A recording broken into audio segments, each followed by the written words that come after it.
Thank you. Okay. So this is the beginning steps to the starting of the tethered place. Okay. The reason that we have the tether is he's figuring this out, and as much as I want, I can go and reward him. And a lot of times I like to just throw the food right on the bed, not too much where it gets all over the place because then it's going to encourage him to get up, but enough where he gets that reward, and I just move away from him.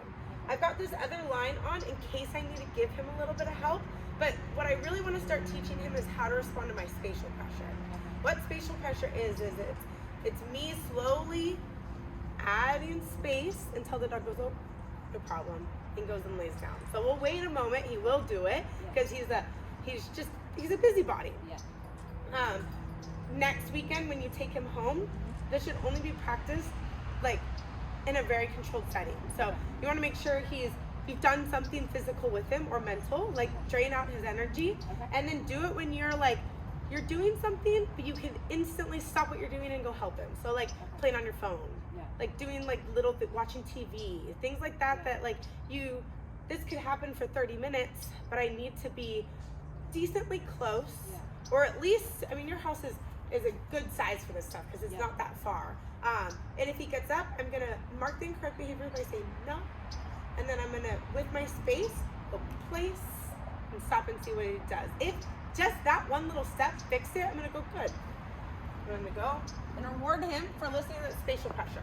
Now that step is only there at the beginning stages. Very quickly, you're not getting rewarded for listening to my spatial pressure because you should be staying there anyways. Right now, he's still figuring things out, so there's room for error. That's totally okay. We're just showing him what we do to fix it and what is gonna earn his reward. This is also this would be a good way to do one of his meals. So having it where you have him on place, you're tired, he's tired, you need to feed him his dinner, but you don't really want to work him. This is a way you could work him. So you put your treat pouch, you put his meal in the treat pouch, and you're just slowly giving handfuls, just to slowly get it. And it could go through a span of 30 minutes, 45 minutes, whatever. Honestly, you can do it as long as you can watch it. Okay. But like going to the bathroom, Would he be like tethered, or would it just be free? No, I would tether him. Yeah. So maybe around like a. You could do the leg of your couch. Yeah, So I know when I did the eval, we talked about an X pen. And I have one. You have one. So this will slowly start replacing your X pen. Oh. So right now he still needs that X pen a little bit. Like he spends a lot of time in our kennel runs. Those are our X pens. Okay. Until he's ready for this, he goes here with like one of us are able to watch him. So like we can move too. So let's walk away because us getting more distance is there more chance of him getting up, right? And we want to play with that. If we're just standing there, this is going to be boring. And he's like, got this. I know how to do this one. But it's over here, or you get it on your phone. I mean, dog, I promise you, is very smart. Yeah. If you get on your phone, he knows you're not paying attention. I've taken a phone call before, and he'll like start biting me, and I'll be like, what the heck? Yes. He was like totally fine Yeah. before. Yeah. Yeah. And that's where that leash hanging him, right? So there's that resistance. That's when I do want that pull. Yeah. So no. Place. So that was one step. Good boy. So I'm going to reward that because I like that choice. And then we'll walk away again. And right now, he's really much just at that part is we just got to hold him accountable, use spatial pressure. Very soon, we'll start using our e-collar with that. So where the e-collar So where the e-collar would go in is the exact space that I did. It'd be paired with the e-collar pressure. So it'd be like, I start to take a step, I'm gonna just be in the camera. I'm gonna start to take a step, no, and pressure would be on until I stop that step. Okay.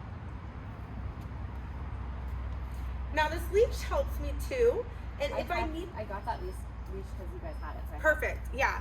And your long line, I mean your house again is decently small, but if I had a long line, I'm gonna just make this a long line, but if I attach him too, because what I could do is I've got this. So now if he gets up, I'm not gonna say anything till I grab that line, and then I could pop him at the same time I have no, and take a step, because then I'm pairing my spatial pressure and my words to a physical correction. So we'll go farther, we'll wait, because he knows when he's like turning our back to him, and he's a dog like we have to be on top of. So this is my puppy, she's a year. The one that's What? Yeah, the brown one. So he's up. Wait, look at this. You stay there. Just watch. You stay there. Okay. So I'm gonna go and grab the line. No.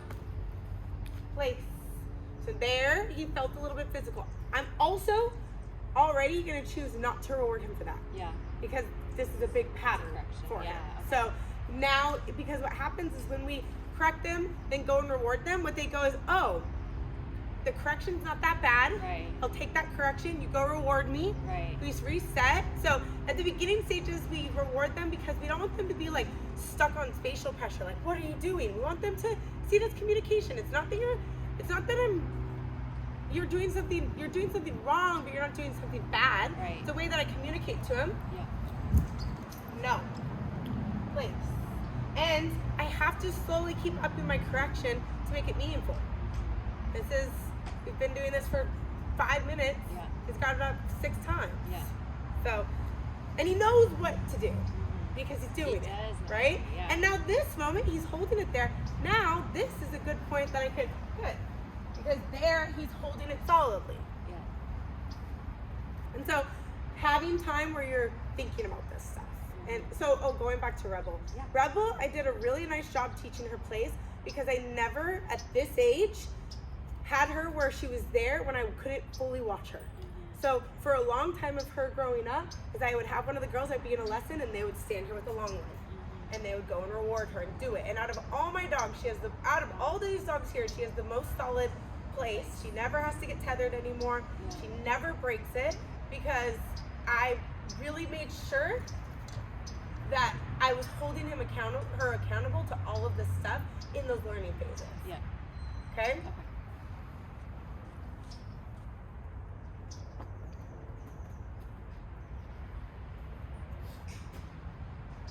Now when we want to get them up off of it, let's talk about, we'll hold her here. I'm not going to explain this anymore. You can just watch how I do it. Yeah.